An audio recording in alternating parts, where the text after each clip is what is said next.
everyone and welcome to edupediaworld.com. Today we are going to start a new chapter, that is chapter 4, Heads of Income. We are done with the previous 3 chapters, and in the last chapter we had done with income not forming part of total income, in which we studied various incomes which are not included while calculating the taxable income of any assessee. And now in this chapter we are going to study how the income earned by a particular assessee is divided into different heads and are taxed accordingly. We'll study what are the various heads under which any income earned is classified and how it is properly taxed under that head as per the provisions of that head.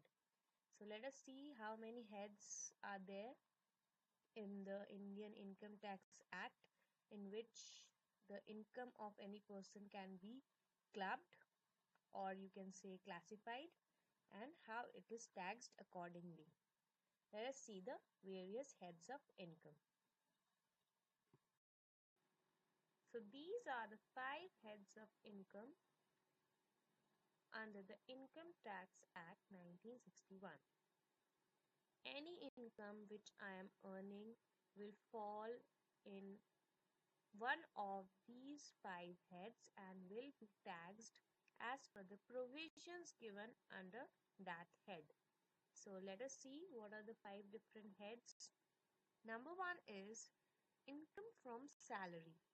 So if I am doing a job in some company, or I am employed wherever it can be, whether in an organization or any shop or whatever the case may be, the income which I am earning is in the form of the salary which I am receiving from the employer where I am employed. So I will fall under this category and my income will be taxed as per the provisions given under this head. So all the salaried person who are earning income in the form of salary, then they will fall under this category and their income from salary will be taxed as per the provisions given under this head. Next comes profits from gains of business and profession. Now, if I am a businessman and I am doing business, say it can be of garments, hardware, sanitaryware, tiles, or any kind of business I am running, maybe I am doing an online business also, so I will fall under this category, profit from gains of business. And profession, you can be in any profession, like you can be a doctor, you can be a lawyer, so you are practicing a profession, so then also you will fall under this head.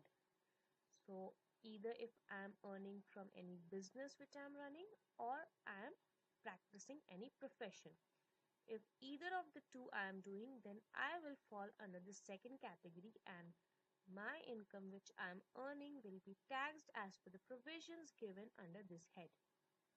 So the second category is, rather the second head is the profit from gains of business and profession. Business can be of any form, any type of business of which I am an owner and I am earning profits from that business, then I am falling under this head. Or if I am practicing any profession and I am earning income, then I'll be falling under this head. The third one is income from house property. So if I am earning income from the rents which I am receiving from any house which I have given, or you can say any place which I have given on rent, and I am earning income from that rent which I am receiving. My income is that rent I am receiving, so I will fall under the third category, that income which I am earning from the rent received from giving any property on rent, then that income will fall under this third category and it will be taxed as per the provisions given under this head, that is income from house property. There are many other things also included, but now I'm just giving you a brief idea about all these 5 heads, so that when we come to those heads and we study them in detail, you should be knowing the basic, the crux, the very minor details you can say about these heads, so that you can understand them very well when you study them in detail. So these are the very, you can say, basic things I'm telling about each of the head. Each of the head has so many provisions and so many things under them, so that we'll study when we take them particularly individually one by one. But for now on, you just need to remember, you just need to get a rough idea about these 5 heads. The fourth one is income from capital gains.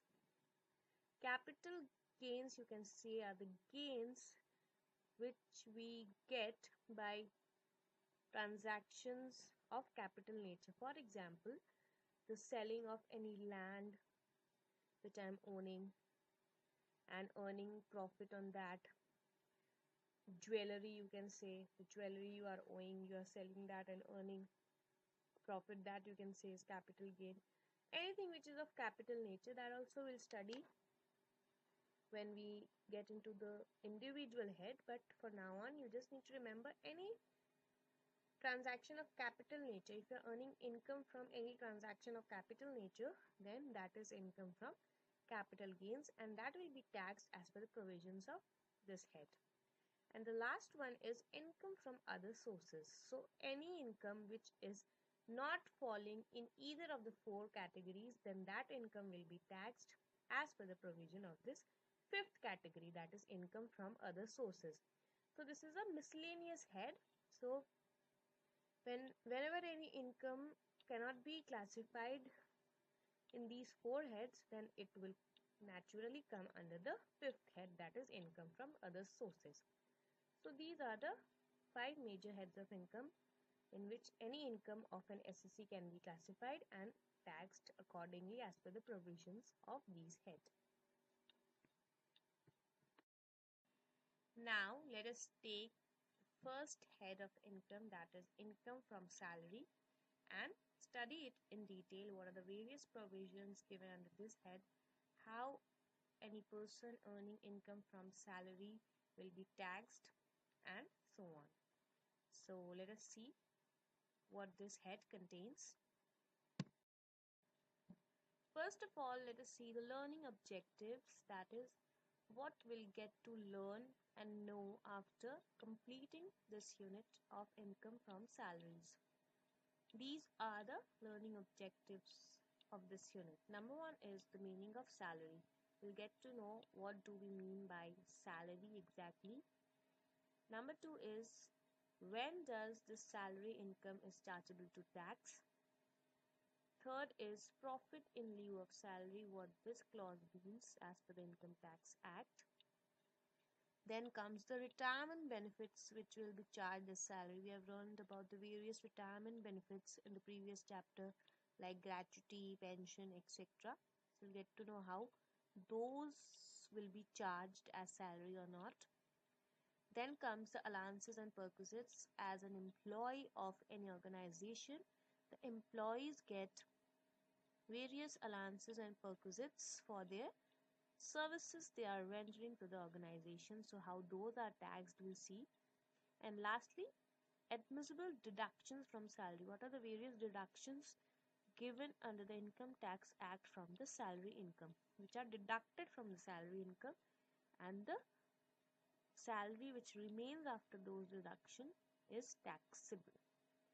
So let us start with the first learning objective, that is the meaning of salary. Let us see the meaning of salary. What does salary means as per the Income Tax Act? Now, these 2 points constitute the meaning of salary. Point number 1 is every payment made by an employer to his employee for the services rendered would be chargeable to tax as income from salaries. So this is a very basic definition of what do we mean by salary. You can say this is the literal meaning of salaries. Any payment made by the employer to his employee for the services rendered is chargeable to tax as income from salaries. Now this definition contains many exceptions, assumptions, and many clauses which we'll learn in the next slides which are coming. But for the initial start, we just need to know this literal meaning. And secondly, the second point says the term salary for the purpose of Income Tax Act will include both monetary payments, for example, the basic salary, the bonus, commission, allowances, etc., as well as the non-monetary facilities, example, housing accommodation, medical facility, interest-free loans, etc. So now we come to one, you can say, broad explanation. The first point was a very general explanation. The second point elaborates the first statement to a little extent, and it says that the term salary for the purpose of IT Act includes both monetary as well as the non-monetary payments made by the employer to his employee.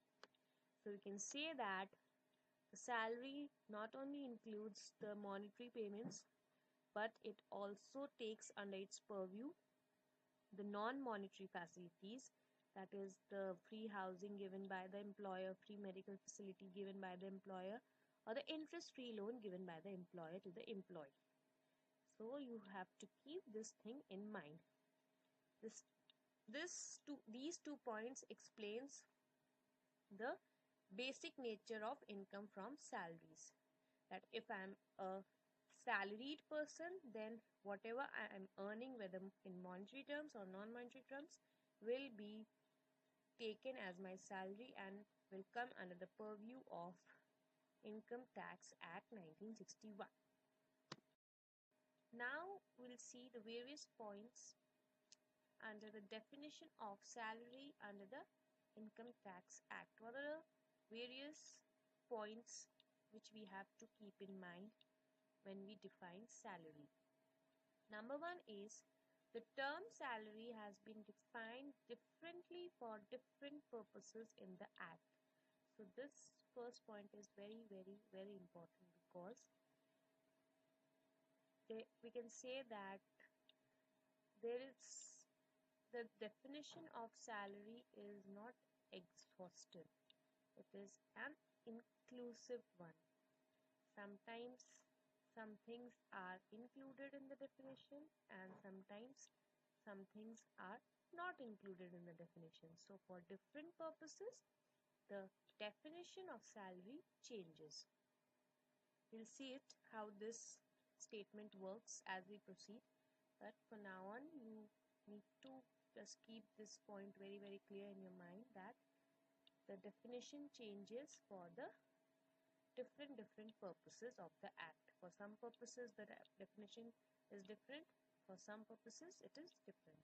For some things, salary includes basic plus DA plus commission, and for some things, it includes only basic plus DA. This is just an example I am giving so that you can understand what this point is trying to say. So it is different for different purposes in the Act. Second comes that the definition as to what constitutes salary is very wide. So this definition is very, very wide, and this cannot be explained in few statements. The definition includes so many payments, monetary, non-monetary. So the definition is very, very wide. It includes so many things under its purview. Number 3 says, as we have discussed earlier, it is an inclusive definition and includes monetary as well as non-monetary items. So as we discussed in the previous slide, It includes both monetary as well as non-monetary items, and the list of monetary and this non-monetary item is very, very long. That is why we say that the definition is very wide. Lastly, it is saying there are different definitions of salary, say for calculating exemption in respect of gratuity, in respect of house rent allowance, etc. So now this fourth point clears the first point. The first point is saying that it has different meaning for different purposes. How? We see in this last point. Say, if we are calculating exemption in respect of gratuity, the definition of salary becomes something different. And when we are calculating exemption in respect of HRA, the definition becomes different. Different in the sense that, let's say, for example, in gratuity, DA is included, DA forms part of salary, and in HRA, DA does not form part of salary. So this way, there is a difference in definition of salary for different purposes. So just keep these 4 points in mind, because these are very, very important as we proceed further with the different provisions of salary, because these are very basic things which you need to remember in order to solve various numericals related to this head of income.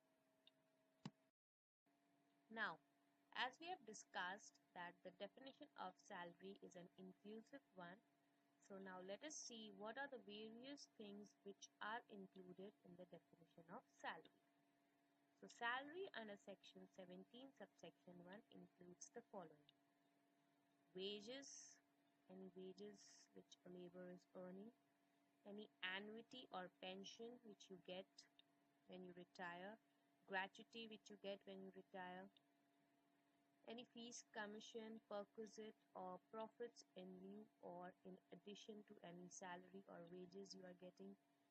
So if any commission you are getting, say on sales or anything, any perquisite like facilities of free accommodation, interest-free loan, etc., or you are getting profits in lieu or in addition to your salary, these all form part of the term salary. Any advance of salary, you are receiving salary in advance. Any payment received in respect of any period of leave not availed by him, that is leave salary or leave encashment. We have studied about this leave encashment in the previous chapter, so you know in detail what exactly this leave encashment means. So that also form part of salary. The portion of the annual accretion in any previous year to the balance at the credit of an employee participating in a recognized provident fund to the extent it is taxable. So basically this means that any addition in the previous year to the recognized provident fund in the name of the employee is included in this definition of salary. Then comes transferred balance. If the employee is transferring any balance in the recognized provident fund, then that is also includable in the definition of salary. We will study in detail this topic of recognized provident fund in the previous classes to come. But for now on, you just know that any addition to the recognized provident fund is also included in the definition of salary to the extent it is taxable. That is, only the taxable portion is included in the definition of salary. And lastly, the contribution made by the central government or any other employer in the previous year to the account of an employee under a pension scheme referred to in section 80 CCD. So the pension income under the name of the employee, which can either be a contribution made by the central government, or it may be the contribution made by the employer to the credit of the employee. So that is also includable in the definition of salary. So these are the inclusions in the definition of salary. If anything under this list you are getting, then that is salary and will come under the purview of income from salary. Thank you everyone. In the next class we will be doing the features of this definition of salary. In this class we did the definition, and in the next class we will see the features. Hope you understood the definition of salary. Thank you.